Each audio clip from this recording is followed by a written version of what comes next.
বন্ধুরা, কি ভাবলে আমি সকাল সকাল গ্লাসে জল ঢাললাম পান করার জন্য? না, কখনো নয়। এই গ্লাসটা আর জলটা দিয়ে আজ আমি এমন একটা বাস্তব কথা তোমাদেরকে জানাবো, যেটা খুবই শিক্ষণীয় আর খুবই মনে রাখার মতো। আচ্ছা বলো তো, এই গ্লাসটা অর্ধেক ভর্তি না অর্ধেক খালি?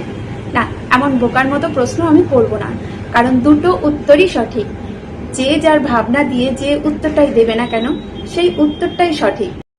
ঠিক যতটা সত্য এই গ্লাসটা অর্ধেক পূর্ণ, ঠিক ততটাই সত্য এই গ্লাসটা অর্ধেক খালি। কিন্তু প্রশ্ন যদি করি এখানে কতটা পরিমাণ জল আছে, সেটা তো মাপলেই বোঝা যাবে। এমন প্রশ্ন করাও যুক্তিযুক্ত নয়, না মেপে। সেটা একটা আন্দাজে ঢিল দেওয়ার মতো হয়ে যায়। কিন্তু প্রশ্নটা হচ্ছে, এখানে যতটাই জল থাকুক না কেন, আমি কতক্ষণ ধরে রাখতে পারছি। দেখো, আমি যদি এটাকে 1 মিনিট ধরে রেখে তারপর রেখে দিই, তাহলে আমার হাতে তেমন কোনো সমস্যাই হবে না।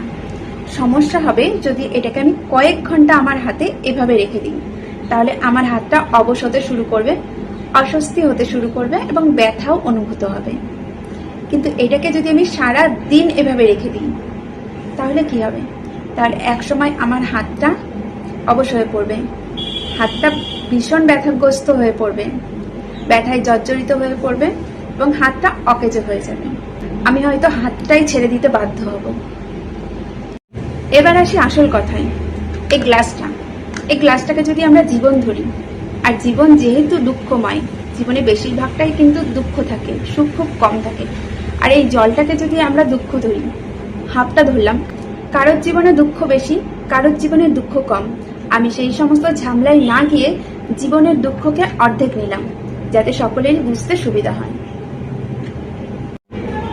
জীবনের দুঃখ যে পরিমাণই থাকুক না কেন, আমরা যদি তাকে কিছুক্ষণ রাখার পর ঝেড়ে ফেলি বা ভুলে যাই বা সেখান থেকে বেরিয়ে যাই, তাহলে আমাদের জীবনে তেমন কোনো সমস্যা হবে না। আমরা ঠিক এগিয়ে যেতে পারবো আমাদের গন্তব্যে, আমাদের লক্ষ্যে। কিন্তু সেটাকে যদি আমরা ঘন্টার পর ঘন্টা ধরে রাখি, তাহলে আমাদের বিভিন্ন রকমের প্রেশার আসবে মস্তিষ্কে। আর মস্তিষ্কের প্রেশার মানে তো বোঝোই, অসুস্থতা বিভিন্ন দিক থেকে চলে আসবে। চিন্তার ডালপালা যত গজাবে, অসুস্থতার ডালপালাও ঠিক ততটাই গজাবে। আর যদি আমরা সেই দুঃখটাকে নিয়ে দিন রাত পার করে দিই, রাতে ঘুমাতে যাচ্ছি দুঃখ নিয়ে, ঘুম আসবে না, ভোরে দুঃখের ভারে বিছানা থেকে উঠতে পারবো না, এমন কন্ডিশন চলে আসবে। আর সেই দুঃখ এতটাই বেড়ে যাবে যে আস্তে আস্তে আমাদের শারীরিক প্রবলেম হতে শুরু করবে, আমরা ভেঙে পড়বো, আমরা সেখান থেকে আর বেরোতে পারবো না। তাই দুঃখ যতই আসুক বা দুঃখ যারা দিক, দুঃখটাকে ঠিক এভাবে ঢেলে ফেলে দাও। লাইফটাকে শুদ্ধ রাখো, এনজয় করো, ভালো থাকো, দুঃখ নিয়ে পড়ে থেকো না। যারা দুঃখ দেয় তাদেরকে বলো বাই বাই, অথবা একটা নমস্কার করে দাও। যেও না তাদের সংস্পর্শে, যেও না। তারপরেও যদি দুঃখ আসে, সেটার সাথে মোকাবেলা করো ঠিক এইভাবেই, ধরে রেখো না সেটাকে।